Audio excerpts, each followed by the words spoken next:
آج کی یہ نورانی محفل نبی کریم صلی اللہ تعالی علیہ وسلم کی ولادت کے تعلق سے سجائی گئی ہے، اور یہ وہ مبارک مہینہ ہے جس کے بارے میں علامہ زکریا قزوینی المتوفی 682 ہجری فرماتے ہیں ھذا شہر مبارک، کہ یہ وہ مبارک مہینہ ہے فتح اللہ فیہ ابواب الخیرات و ابواب السعادات علی العالمین بوجود سید المرسلین۔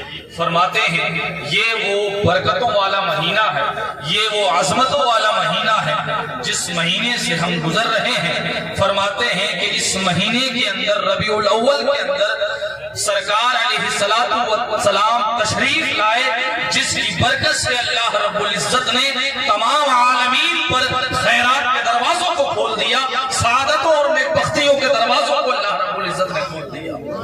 سبحان اللہ، سبحان اللہ۔ مبارک محفلیں، یہ مبارک راتیں بار بار نہیں آیا کرتی ہیں۔ بڑے خوش نصیبوں کو یہ محفلیں ذکر و نصیب ہوتی ہیں جن کا اللہ رب العزت نے جن کے مقدر میں خیر اور بھلائی لکھ دی ہے۔ اللہ رب العزت ایسے لوگوں کو ان محفلوں کی جو ہے سعادت عطا فرماتا ہے۔ آج لیکن جو خوش نصیب لوگ ہیں ان محفلوں میں شریک بھی ہوتے ہیں، ان محفلوں میں آتے بھی ہیں، ان محفلوں کو اپنے گھروں میں بھی سجاتے ہیں، محلوں میں بستیوں میں بھی سجاتے ہیں، لیکن یہیں پر آج اس کی دھرتی پر کچھ ایسے لوگ بھی ہیں جو ایسی محفلوں کو بدعت و شرک قرار دیتے ہیں اور حرام قرار دیتے ہیں، جبکہ آقا کریم صلی اللہ علیہ وسلم ایسی محفلوں کے بارے میں ارشاد فرماتے ہیں۔ حدیث پاک میں آتا ہے، علامہ شیخ عبدالحق محدث الہ آبادی اپنی کتاب جو خاص رسول کریم صلی اللہ علیہ وسلم کے ولادت کے ذکر کے تعلق سے آپ نے تصنیف فرمائی، اس میں دو حدیثیں بڑی سرکار علیہ السلام کے ولادت کے تعلق سے آپ ذکر فرماتے ہیں، جن میں ایک حدیث پاک میں ذکر کرنا چاہوں گا، پھر میں انشاءاللہ کچھ آپ کے سامنے اپنی باتیں رکھوں گا چونکہ وقت کی قلت ہے۔ حضرت ابو درداء رضی اللہ تعالیٰ عنہ صحابی رسول ہیں، حضرت ابو درداء مشہور صحابی ہیں، سرکار علیہ السلام کے ساتھ فرماتے ہیں مرن مع النبی صلی اللہ علیہ وسلم الى بیت عامر الانصاری۔ فرماتے ہیں حضرت ابو درداء ارشاد فرماتے ہیں کہ میں سرکار علیہ السلام کے ساتھ تھا کہ میرا گزر سرکار علیہ السلام کے ساتھ ہو رہا ہے، سرکار کا گزر ہوا حضرت عامر انصاری کے گھر سے۔ حضرت عامر انصاری صحابی رسول ہیں، فرماتے ہیں حضرت عامر انصاری کے گھر سے جب گزر ہوا تو حضرت عامر انصاری کیا کر رہے تھے؟ فرماتے ہیں یعلم وقائع ولادتہ لاولادہ وعشیرتہ، اپنے گھر والوں کو جمع کر کر، اپنے بچوں کو جمع کر کر سرکار کی ولادت کے تذکرے سنا رہے تھے، سرکار کی ولادت کے واقعات سنا رہے تھے۔ حضرت عامر انصاری خود صحابی رسول ہیں، حضرت ابو درداء جو خود صحابی ہیں وہ فرماتے ہیں کہ ہم سرکار کے ساتھ میں تھے، میں سرکار کے ساتھ میں تھا کہ سرکار کا گزر حضرت عامر انصاری جو صحابی رسول ہیں ان کے گھر کے پاس سے ہوا تو حضرت عامر انصاری کیا کر رہے تھے؟ یعلمو، سکھا رہے تھے، وقائع ولادتہ، سرکار کی ولادت کے واقعات بتا رہے تھے، سرکار کی ولادت کے وقت واقعات رونما ہونے والے اپنے بچوں کو جمع کر کر، وعشیرتہ، اور اپنے گھر والوں کو جمع کر کر سکھا رہے تھے اور فرما رہے تھے حاضل یوم، یہی وہ دن ہے جس دن میرے آقا اس دنیا کے اندر تشریف لائے، یہی وہ دن ہے جس دن سرکار تو عالم صلی اللہ علیہ وسلم اس دنیا کے اس کائنات کے اندر تشریف لائے۔ مطلب یہ ہے کہ وہ بھی پیر کا دن تھا جس دن سرکار تشریف لائے، اور وہ بھی پیر کا دن تھا جس دن حضرت عامر انصاری یہ حدیث اور اپنے بچوں کو جمع کر کر سرکار کی ولادت کے تذکرے سنا۔ واہ واہ واہ، نعرہ تکبیر، نعرہ رسالت، مذہب اسلام، مسلک اعلیٰ حضرت، جشن عید میلاد النبی، سرکار کی آمد، ماشاءاللہ ماشاءاللہ، سبحان اللہ۔ میرے قاضی کے سنی مسلمانوں اپنی جو ہے قسمت پر فخر کریں اور خوش ہوں کہ آپ کو کیسی قسمت ملی ہے کہ اللہ نے آپ کو سنی بنایا ہے، اہل سنت والجماعت سے بنایا ہے، کہ آپ اپنی قسمت پر جتنا فخر کریں وہ کمی کم ہے کہ اللہ نے ہمیں اہل سنت والجماعت سے پیدا فرمایا اور سرکار کی میلاد کی محفل ہمیں سجانے کا موقع عطا فرمایا۔ تو صحابی رسول ہیں حضرت عامر انصاری، اپنے بچوں کو جمع کیا، اپنے گھر والوں کو جمع کیا، اور جمع کرنے کے بعد سرکار ولادت کے تذکرے سنا رہے ہیں، اتنے میں فرماتے ہیں سرکار کا گزر ان کے جب گھر سے ہوا تو سرکار مصطفیٰ کریم صلی اللہ علیہ وسلم اپنے اس پیارے صحابی کے گھر میں داخل ہو گئے، پیارے صحابی کے گھر میں داخل ہو گئے۔ کتاب میں موجود حدیث پاک، کوئی کہے کہ کہاں سے حدیث لاتے ہیں، کتاب کا حوالہ دے رہا ہوں، علامہ شیخ عبدالحق محدث الہ آبادی اپنی اس کتاب نعرہ تکبیر، علامہ مولانا خورشید صاحب قبلہ، درود پاک پڑھیں، اللہم صلی علی سیدنا و شفیعنا و حبیبنا و مولانا محمد مبارک وسلم صلاۃ و سلام علیک یا رسول اللہ صلی اللہ تعالی علیہ وسلم۔ تو میں عرض کر رہا تھا کہ حضرت ابو درداء رضی اللہ تعالیٰ عنہ فرماتے ہیں کہ میں سرکار کے ساتھ تھا، سرکار کا گزر حضرت عامر انصاری کے گھر کے پاس سے ہوا، اور حضرت عامر انصاری کیا کر رہے تھے، اپنے گھر والوں کو، اپنے بچوں کو جمع کر کر سرکار کی ولادت کے تذکرے سنا رہے تھے، سرکار کی ولادت کے واقعات سنا رہے تھے، اور سرکار جب داخل ہوئے جیسے ہی گھر میں، ادھر وہ یہ کہہ رہے تھے حاضل یوم، اسی دن میرے آقا تشریف لائے، اسی دن سرکار کی ولادت ہوئی، اور ادھر سرکار ان کے گھر میں تشریف لا رہے ہیں۔ سرکار جب گھر آئے تو آپ نے یہ نہیں کہا کہ اے میرے صحابی یہ تم کیا کر رہے ہو، میری ولادت کے تذکرے کیوں سنا رہے ہو، میری میلاد کیوں منا رہے ہو، میری ولادت کے وقت کے واقعات کیوں بتا رہے ہو، اپنے بچوں کو جمع کر کر، اپنے گھر والوں کو جمع کر کر میری ولادت کے کیوں تذکرے کر رہے ہو۔ لیکن یہ نہیں کہا اپنے صحابی سے، بلکہ جب صحابی رسول کی زبان سے میرے حبیب پاک مصطفیٰ کریم نے یہ سنا کہ میرے صحابی میری میلاد کا تذکرہ کر رہے ہیں، میری ولادت کے واقعات اپنے بچوں کو سنا رہے ہیں، تو ارشاد فرمایا ان اللہ فتح لک ابواب الرحمتی، خوش ہو جائے صحابی، اللہ نے تمہارے لیے رحمت کے دروازوں کو، سبحان اللہ، سبحان اللہ، تمہارے لیے رحمت کے دروازوں کو کھول دیا ہے۔ میرے آقا نے منع نہیں فرمایا اپنے صحابی کو کہ میری ولادت کے واقعات کیوں سنا رہے ہو، میری میلاد کے تذکرے کیوں کر رہے ہو، میری ولادت کی محفل کیوں سجا رہے ہو، بلکہ خوشخبری سنائی، بلکہ مژدہ سنایا، اور فرمایا ان اللہ فتح لک ابواب الرحمتی، اللہ نے تمہارے لیے رحمت کے دروازوں کو کھولا۔ ماشاءاللہ، ماشاءاللہ، زندہ باد، زندہ باد۔ تو پہلی خوشخبری اپنے صحابی کو سنائی بے شک، کہ میری ولادت کے تذکرے کے صدقے سے، بے شک، بے شک، ولادت کے واقعات سنا رہے تھے، تو سرکار نے کیا خوشخبری سنائی کہ اللہ نے تمہارے لیے رحمت کے دروازوں کو کھول دیا، بے شک، بے اور ارشاد فرمایا وَمَلَائِكَتُهُ كُلُّهُمْ يَسْتَغْفِرُونَ لَكَ، اور اللہ کے سارے فرشتے تمہارے لیے مغفرت و بخشش کی دعا سبحان کرتے ہیں۔ اللہ، سبحان اللہ، بے شک، بے شک، اور آگے ارشاد فرمایا ہم غلاموں کو بھی نہیں بھولے، ہم جیسے گنہگاروں کو بھی نہیں بھولے۔ آگے حدیث پاک کے الفاظ میں ارشاد فرماتے ہیں، آقا کریم نے ارشاد فرمایا وَمَنْ فَعْلَ فِعْلَكَ نجاتك، سن لو اے صحابی، تمہارے لیے تو رحمت کے دروازے کھول دیے ہیں، فرشتے اللہ کے مغفرت کی دعا کرتے ہیں، اور وہ لوگ جو تمہارے جیسا عمل کریں گے، تمہارے جیسا کام کریں گے، جیسے اللہ نے تمہیں نجات دے دی ہے، ویسے ہی اللہ پاک ان لوگوں کو بھی نجات دے۔ سبحان اللہ، سبحان اللہ، ماشاءاللہ، نعرہ تکبیر، نعرہ رسالت، مذہب اسلام، مسلک اعلیٰ حضرت مفتی محمد طیب رضا مصباحی صاحب قبلہ، ماشاءاللہ۔ سرکار علیہ الصلوۃ والسلام کی ولادت کے تذکرے خود رب کائنات نے بھی فرمائے، انبیاء کرام نے بھی ارشاد فرمائے، جو بھی نبی آیا ہے ہر نبی نے میرے نبی کی ولادت کے تذکرے کیے ہیں، ہر نبی نے آقا کریم کی ولادت کی بشارت دی ہے۔ مفسرین فرماتے ہیں کوئی بھی نبی ایسا نہیں ہوا جس نے میرے آقا کی ولادت کا تذکرہ نہ کیا ہو، میرے نبی کی ولادت کا ذکر نہ کیا ہو، کیونکہ ان سے پہلے ہی وعدہ لے لیا گیا تھا کہ اگر نبی آخر الزمان اس دنیا کے اندر تمہارے درمیان تشریف لے آئے لَتُؤْمِنُنَّ بِهِ وَلَتَنْصُرُنَّ، تم ان پر ایمان بھی لاؤ گے اور ان کی مدد بھی کرو گے۔ تو جو بھی نبی آیا ہے اس دنیا کے اندر، تمام نبیوں نے میرے آقا کی ولادت کے تذکرے کیے ہیں، میرے رسول پاک کی ولادت کے تذکرے کیے ہیں۔ تو آقا کریم کی ولادت کا ہم تذکرہ کرنے کے لیے یہاں پر بیٹھے ہیں۔ ایک آخری حدیث پاک سنا کر میں رخصت ہونا چاہتا ہوں، اسی میں کچھ پیغام دینا چاہتا ہوں۔ سرکار علیہ الصلوۃ والسلام کو کون نہیں جانتا، آپ کی عظمت و شان و شوکت کے قصے